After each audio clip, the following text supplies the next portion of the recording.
contaros Arthur e Clementina, un conto contra a violencia de xénero.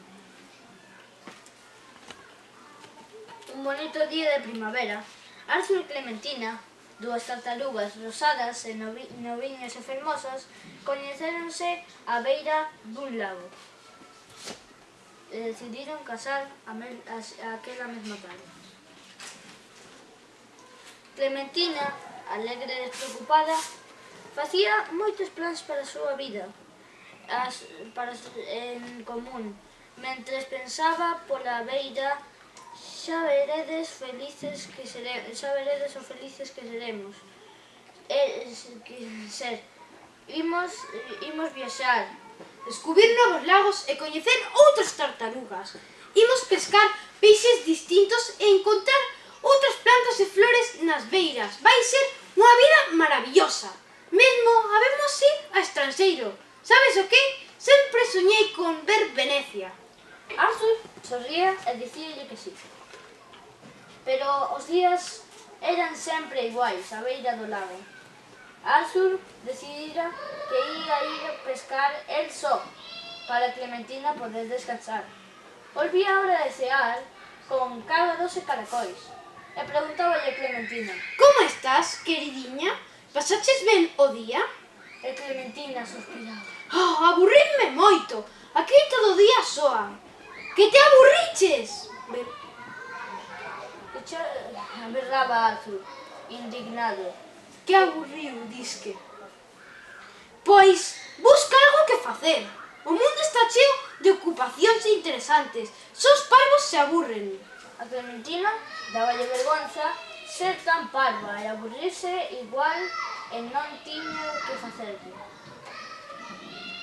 Un día, cando chegou Arthur, Clementina díxolle: a min gustaríame ter unha frauta, aprendería a tocala, inventaría cantigas bonitas e así habíame distraer coa música. Mais Arthur, aquela idea pareceulle absurda. Que vas tocar ti a frauta? Estou seguro de que non vas ser capaz. Coñécete moi ben, nin sequera distingues as notas. Ademais, desafinas. Aquela mesma noite, Arthur apareceu cun bonito gramófono que atou ben atado en riba da casa de Clementina. Así non o perderás. Como és tan despistada, Clementina deulle as grazas, mas antes de adormecer preguntouse: por que tiña que cargar con aquel gramófono tan pesado no canto dunha frauta lixeira, que sería certo de que ela era moi despistada e incapaz de aprender as notas. Mais despois, con algo de vergonza, acabou aceptando que sí, que debía de ser certo que lo que dicía Arthur, que era moi intelixente. Suspirou resignada e adormeceu.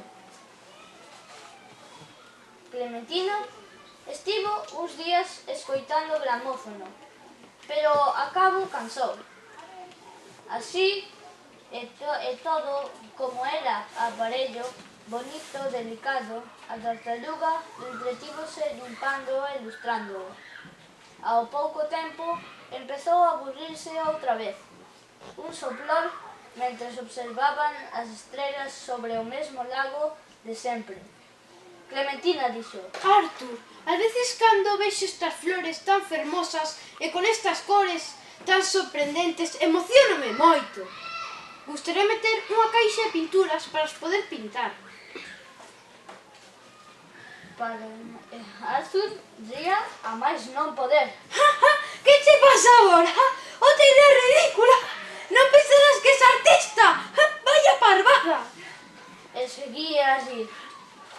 Clementina pensou: vaya, volvín dicir unha parvada. De hoxe en diante hei ter máis coidado.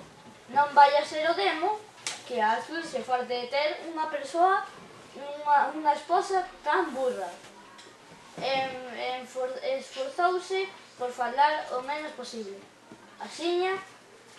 Arthur axiña se deu de conta e pensou para el: que esposa tan aburrida teño. non fala nunca. E cando fala, total, só para decir parvadas. Malía todo sentíase un chisco culpable e de alí uns días presentouse cun paquete grande. Mira, fun falar co meu amigo pintor e merqueille o cadro para ti, para que estés contenta. Non dicías que che gustaba a arte? Pois, ven aquí, tes, ata ben o cadro, porque co despistada que és, seguro que ao final o perdes. A carga de Clementina aumentaba pouco e pouco. Un día engadiulle un floreiro de Murano. Non dixeras que che gustaba Venecia? Pois alá, ata o ben non che vai caer, porque sendo tan zoupona... Outro día apareceu cunha colección de pipas austriacas nunha vitrina, despois cunha colección e fixo suspirar a Clementina. Ai, que ben que me dera saber ler, polo menos. Mais chegou un momento en que houbo que lle engadir outro piso máis a casa de Clementina, porque xa acumulara decenas de obxectos. Clementina, coa casa de 2 andares ao lombo, xa non se daba movido. Arthur leváballe e isto facíao sentirse moi importante. Quen farías ti sen min? Dicíalle el. É certo, suspiraba Clementina. Que faría eu sen ti?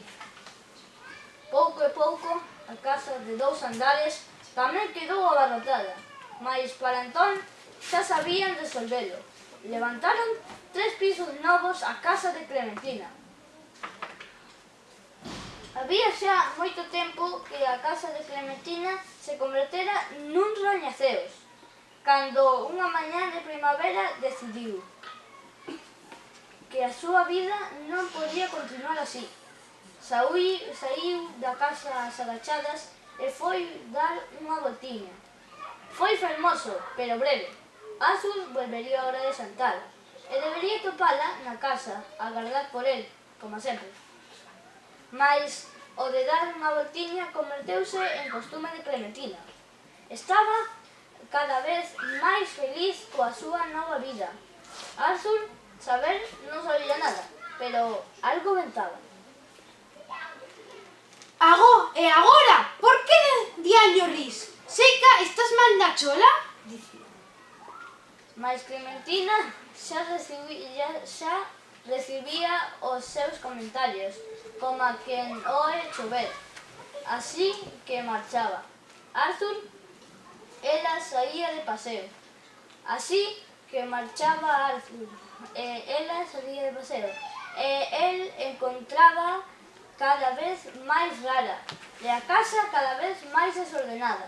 Pero Clementina comenzaba a ser feliz de verdade, e as críticas de Arthur xa tanto lle tiñan.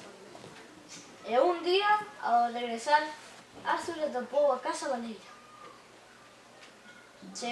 Quedou afectado e indignado, e moitos anos despois, cando lles contaba a historia aos amigos, dicíalles: era un ingrata de campeonato, aquela Clementina. Non lle faltaba nada. 25 andares tiña a súa casa, chea de tesouros.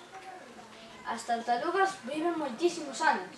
Igual, Clementina anda a viaxar feliz polo mundo adiante, tocando a flauta, e tal vez pinte fermosos cadros de flores e plantas. Se algunha vez atopas unha tartaruga sen casa, proba a chamala: Clementina, Clementina, e se contesta, daquela saberás que en